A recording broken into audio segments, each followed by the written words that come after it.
Alhamdulillah, alhamdulillahilladzi na'buduhu wa nasta'inuhu wa nastaghfiruh wa na'udzu billahi min shururi anfusina wa min sayyiati a'malina. May yahdihillahu fala mudilla lahu wa may yudlilhu fala hadiya lahu. Asyhadu an la ilaha illallah wahdahu la syarika lah wa asyhadu anna Muhammadan 'abduhu wa rasuluhu la nabiyya ba'dahu. Allahumma shalli wa sallim wa barik ala Muhammad wa ala alihi wa sahabatihi wa man da'a bi da'watihi wa ihtada bi hadihi ila yaumiddin. Faqala ta'ala fi kitabihil karim wa huwa asdaqul qailin. A'udzu billahi minasy syaithanir rajim. Ya ayyuhalladzina amanu taqullaha haqqa tuqatih wa la tamutunna illa wa antum muslimun. Para bapak, ibu, dan saudara-saudara sekalian, jamaah sholat Isya sekaligus jamaah sholat tarawih yang dirahmati Allah. Alhamdulillah, kita bersyukur kehadirat Allah Subhanahu wa taala. Allah memberikan umur dan kesempatan kepada kita di tahun ini bahwa kita kembali berjumpa dengan bulan Ramadan di tahun 1443 Hijriah. Dan tentu kita berdoa mudah-mudahan Ramadan pada tahun ini bisa kita selesaikan dengan sebaik-baiknya dengan melaksanakan berbagai macam amal ibadah yang ada di dalamnya, wabil khusus rukun Islam yaitu puasa. Pada kesempatan ini dan inilah malam pertama kita melaksanakan salat tarawih, saya ingin menyampaikan sebuah hadis Rasulullah SAW yang hadis ini sudah begitu sangat terkenal dan mungkin kita semua juga sudah menghafalnya, dan hampir di setiap Ramadan hadis ini mesti disampaikan kepada kita karena ini adalah kata kunci sesungguhnya dari keseluruhan ibadah di bulan Ramadan yang kita lakukan. Hadis ini dari Abu Hurairah, diriwayatkan oleh Imam Bukhari dan Muslim. Rasulullah bersabda, "Man shoma Ramadhana imanan wa ihtisaban, ghufira lahu ma taqaddama min dhanbihi." Barang siapa yang berpuasa di bulan Ramadan dengan landasan keimanan dan dengan landasan ihtisab, menghitung-hitung untuk mencari ridha Allah Subhanahu wa taala, maka akan diampuni dosa-dosanya yang telah lalu. Tadi saya sampaikan bahwa hadis ini adalah kata kunci dari keseluruhan ibadah kita di bulan Ramadan. Yang saya maksudkan dengan kata kunci di sini adalah ampunan Allah Subhanahu wa taala. Bahwa kita berpuasa di bulan Ramadan, melaksanakan berbagai macam amal ibadah yang ada di dalamnya, sesungguhnya finishing tune dari itu semuanya adalah kita ingin mendapatkan ampunan Allah Subhanahu wa taala. Jadi ampunan Allah Subhanahu wa taala ini adalah segala-galanya yang ingin kita capai dan ingin kita dapatkan di bulan Ramadan ini. Kenapa demikian Bapak sekalian? Karena ampunan Allah Subhanahu wa taala inilah yang akan semakin memperjelas roadmap kehidupan kita sebagai orang-orang yang beriman. Bahwa roadmap kehidupan kita sebagai orang-orang yang beriman itu adalah sebagaimana yang tertuang di dalam surat Al-Fatihah ayat yang ke-6. Ihdinas siratal mustaqim. Ya Allah, ya Tuhan kami, tunjukkanlah kami ke jalan yang lurus. Sehingga kalau kemudian kita hidup di dunia ini gagal untuk mendapatkan jalan yang lurus, sesungguhnya kita telah menjadi orang-orang yang sengsara di dunia ini dan apalagi di akhirat nanti. Dan ma'asyarul muslimin, ampunan Allah Subhanahu wa taala ini adalah syarat mutlak bagi seseorang untuk bisa sampai kepada jalan lurus tadi.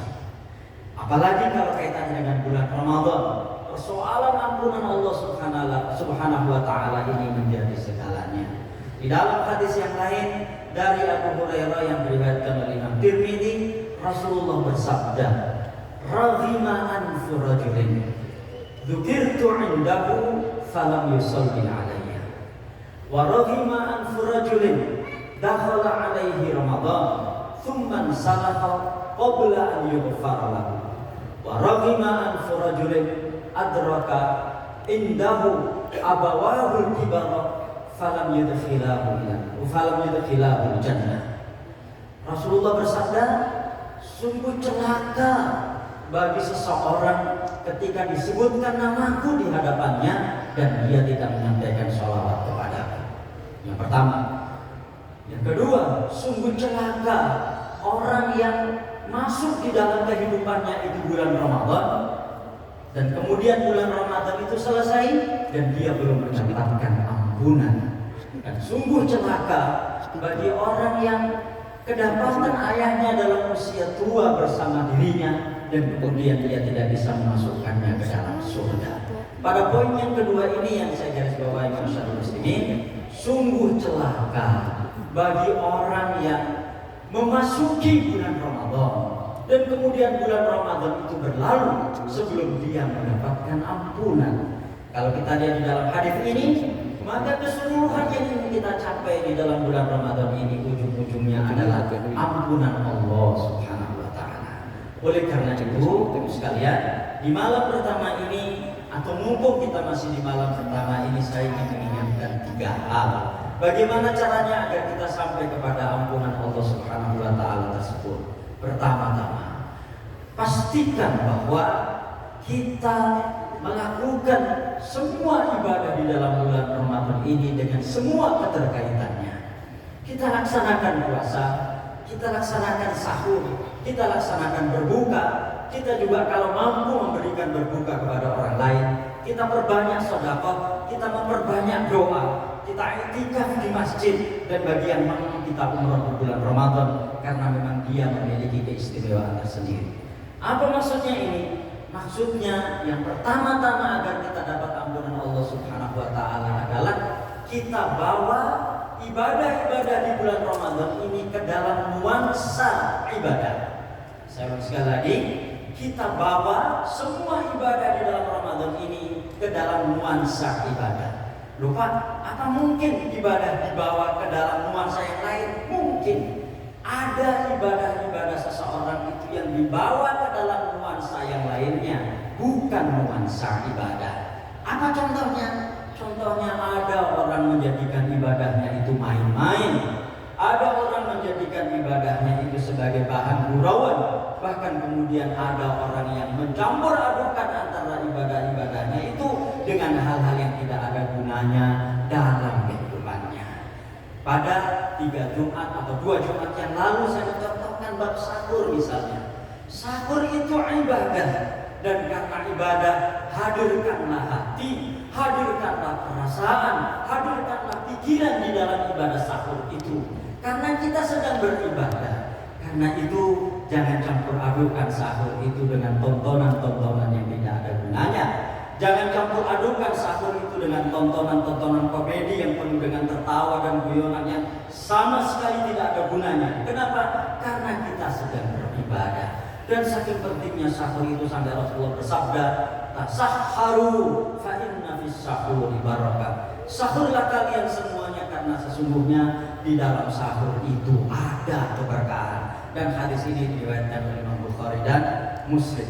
Sekali lagi masyarakat muslimin, kalau kita ingin sampai kepada ampunan Allah Subhanahu wa taala, pastikanlah semua ibadah yang kita lakukan di dalam bulan Ramadan ini kita bawa ke dalam nuansa ibadah. Jangan dibawa ke dalam nuansa yang lainnya, apalagi dibawa ke dalam nuansa hal-hal yang kemudian tidak memberikan manfaat apa-apa bagi kita.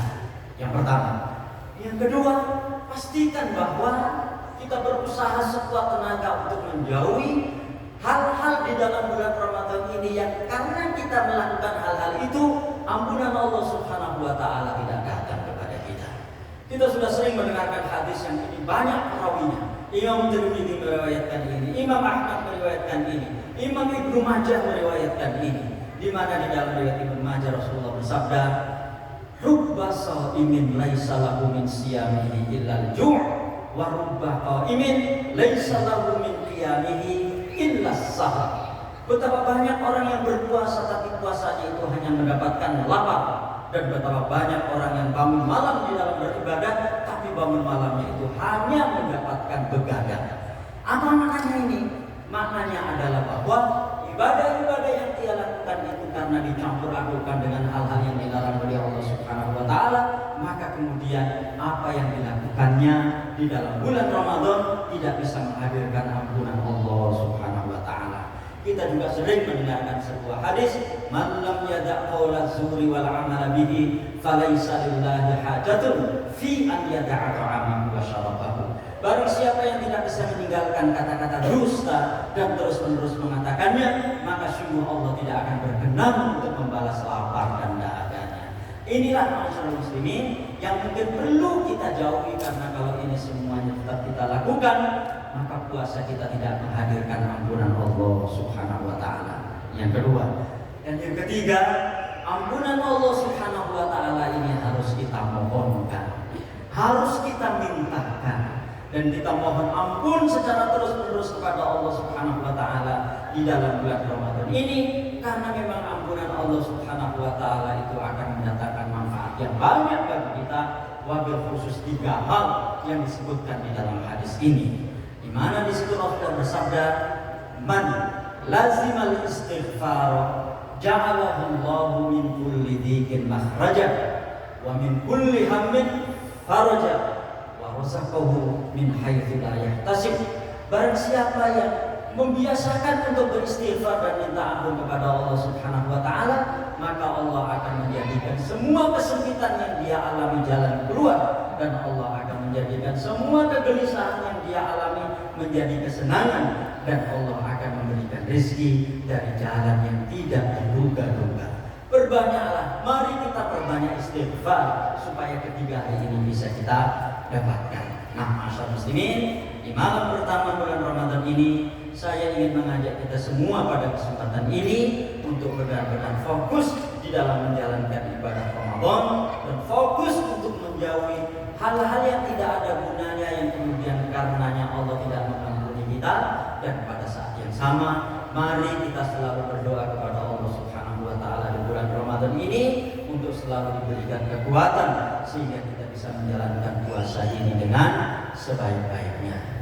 Selamat menunaikan ibadah puasa Ramadan, selamat menunaikan amal-amal ibadah yang ada di dalamnya, dan tidak lupa selamat memakmurkan Masjid Namira dengan ibadah-ibadah dan berbagai macam aktivitas kebaikan yang ada di dalamnya. Assalamualaikum warahmatullahi wabarakatuh.